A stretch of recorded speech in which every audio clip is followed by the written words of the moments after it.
Você concorda que é exatamente a mesma equação?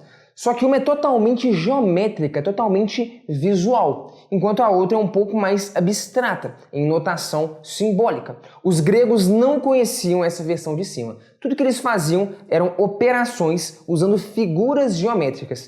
Hoje eu vou te mostrar como resolver equações e fazer contas sem números, cara. Os gregos lá na época de Platão já faziam isso. Naquela época não tinham equações e números como a gente tem hoje. Os caras usavam legos para fazer as contas.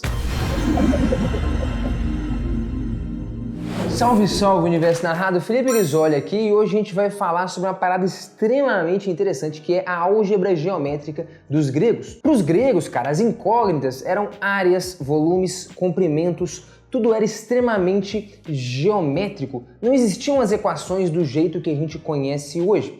Então, por exemplo, uma equação que você conhece, um produto notável do quadrado da soma, que diz que a mais b ao quadrado é igual a ao quadrado mais 2ab mais b ao quadrado. Como que os gregos escreveriam isso sem saber equações matemáticas, simbolismos? Cara, basicamente eles pensariam em geometria. A mais b ao quadrado é a área de um quadrado de lado a mais b. Se isso equivale a mais b e isso equivale a mais b, o lado ao quadrado é a área de um quadrado. Vamos lá, eu consigo encaixar um quadrado de lado A aqui e um quadrado de lado B. Afinal de contas, isso aqui tem que valer A mais B. Beleza, um quadrado de lado A com um quadrado de lado B. Isso aqui vale A aqui e A aqui. Mesma coisa para esse carinha. Então, em qualquer direção que eu colocar, isso aqui tem que se encaixar. Pô, perfeito. O que você consegue visualizar? Você consegue visualizar o seguinte, cara. Você pode reposicionar esses camaradas da seguinte forma.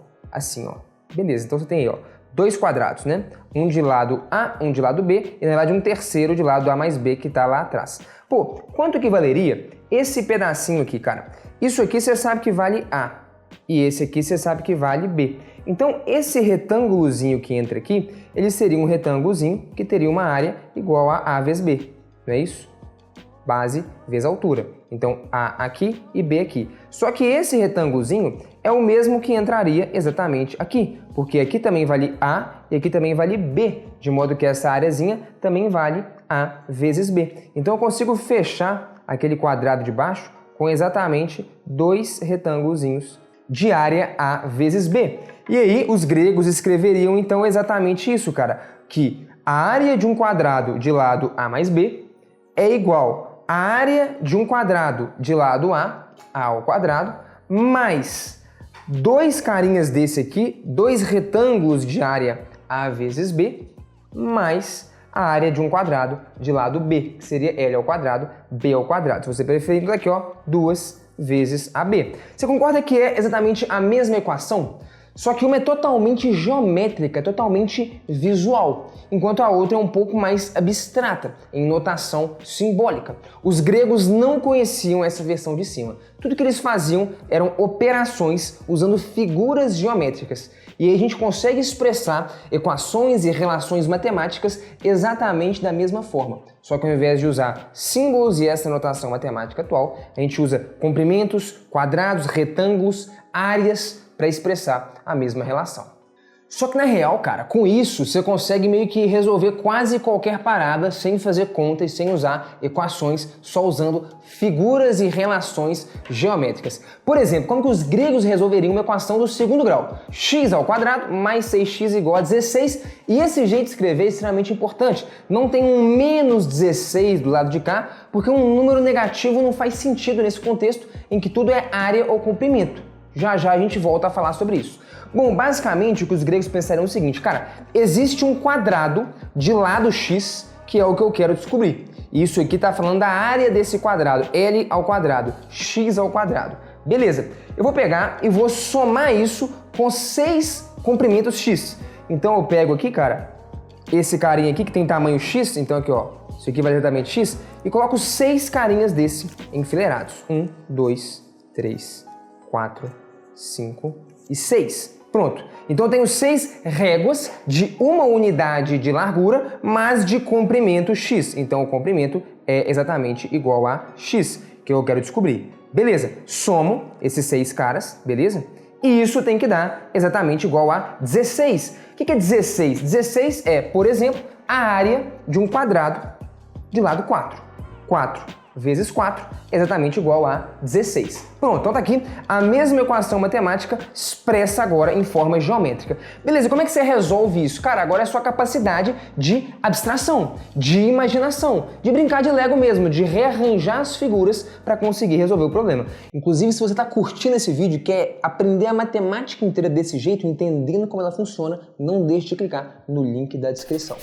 Então tem que somar x ao quadrado com 6x. Bom, então o que eu posso fazer, cara? Eu posso, por exemplo, unir 3 barras de tamanho x aqui e, por exemplo, 3 barras de tamanho x aqui embaixo. X, x e x. Você fala, pô, beleza. Qual que é o objetivo? Cara, o objetivo é a gente tentar construir um quadrado, já que do lado de lá o que a gente tem é exatamente um quadrado. Tá, mas não tá muito legal. Como que a gente vai fazer isso? Bom, eu tenho que complementar alguma coisa aqui para eu de fato conseguir formar um quadrado. Eu posso sair completando aqui com vários pedacinhos de lado 1. Um quadrado de lado 1. Então a área vale 1. Mas cada pedaço que eu adiciono de um lado, eu tenho que adicionar também do outro lado da equação, já que isso aqui é uma igualdade. Se eu faço uma coisa de um lado, eu tenho que fazer a mesma coisa do outro. Bom, então eu posso ir fazendo isso. Eu adiciono quadradinhos de lado 1 de um lado e cada quadrado que eu ponho do lado, eu tenho que pôr exatamente do outro. Põe mais um aqui, mais um aqui. Você sacou o processo, né? Então a gente preenche aqui, um aqui, um aqui. Temos mais um aqui, mais um aqui. Bom, agora ficou mais ou menos bom, cara. O que eu tenho de um lado é um quadrado. Só que agora o que eu tenho do outro deixou de ser um quadrado, né? É um quadrado grande com vários quadradinhos pequenos. Mas, bom, acompanha o raciocínio. O que essa equação geométrica está me dizendo é que eu tenho um quadrado de lado x mais 3. E aqui também, né? X mais 3. Então, um quadrado de lado x mais 3 é igual a um quadrado de lado 4 mais 9 quadradinhos pequenos de área 1 e lado 1. Por consequência. Bom, então basicamente você tem 4 vezes 4, 16 de área aqui e mais 9 unidades de área, já que o quadradinho pequeno é de 1 por 1, então a área dele é de 1 unidade. Então 16 mais 9 dá 25. 25 unidades de área, eu posso substituir isso aqui, cara, por um quadrado de lado 5. Afinal de contas, 5 vezes 5 dá 25. E agora o que a gente tem? De fato, agora a gente conseguiu resolver a nossa equação, ou quase isso. Eu tenho um quadrado de lado x mais 3, que é exatamente igual a um quadrado de lado 5. Ou seja, esses quadrados são idênticos, cara. Eles se sobrepõem, são o mesmo quadrado, ou seja, x mais 3 tem que ser exatamente igual a 5. E o x, portanto, tem que ser 2, porque 2 mais 3 dá, essencialmente, 5. E você pode resolver isso aqui, cara, usando Bhaskara, sobreproduto e qualquer outra forma que você conheça para resolver uma equação de segundo grau. E você vê que x igual a 2, de fato, é uma solução. Olha como é que os gregos eram geniais, cara. Os caras realmente resolviam uma parada só brincando de geometria. Eu não tanto que você tem que exercitar a sua imaginação e sua capacidade de abstração para fazer isso. Tem até um vídeo no canal bem legal que eu faço exatamente isso, porém usando álgebra e não usando geometria, mas o processo por trás é essencialmente o que a gente fez aqui. Aí você pode me perguntar, cara, mas difícil isso? Como é que eu vou fazer isso na hora da prova? Cara, pelo amor de Deus, não viaja. O próprio Platão falava lá no seu livro A República, por que a gente deveria estudar geometria? Ah, é porque isso é útil para demarcar terras, para melhorar a pontaria na guerra? Não, cara. A gente deve estudar geometria porque ela tem um efeito muito grande na elevação da mente, compelindo-a a raciocinar sobre entidades abstratas. Eu quero te ensinar aqui, não é uma outra forma de resolver a equação de segundo grau, eu quero te ensinar a pensar, cara, a abstrair e entender o que está por trás de um procedimento de resolução de equação de segundo grau. Agora, uma coisa importante, se você for resolver isso aqui usando, por exemplo, Bhaskara, você vai achar uma outra solução, que a gente não conseguiu encontrar no nosso processo geométrico. Por quê? Ela é uma solução negativa. E as soluções, os números negativos sequer existiam para os gregos, porque dentro desse raciocínio, o que é um número negativo? Sei lá, x é igual a menos 8, que se você fizer, você vai ver que é a outra solução. O que é x? Como é que eu represento um retângulo um quadrado de lado menos 8. X é o lado de um quadrado, afinal de contas. Não tem como eu ter um lado de um quadrado igual a menos 8. Então, existem alguns problemas quando você, por exemplo, lida com números negativos, porque o número negativo não faz sentido num contexto geométrico como esse, cara. Não existe um quadrado de lado negativo, e aí a gente tem alguns procedimentos que a gente tem que fazer para conseguir encontrar soluções. Mas, de modo geral, a gente sempre consegue resolver equações algébricas com esse raciocínio.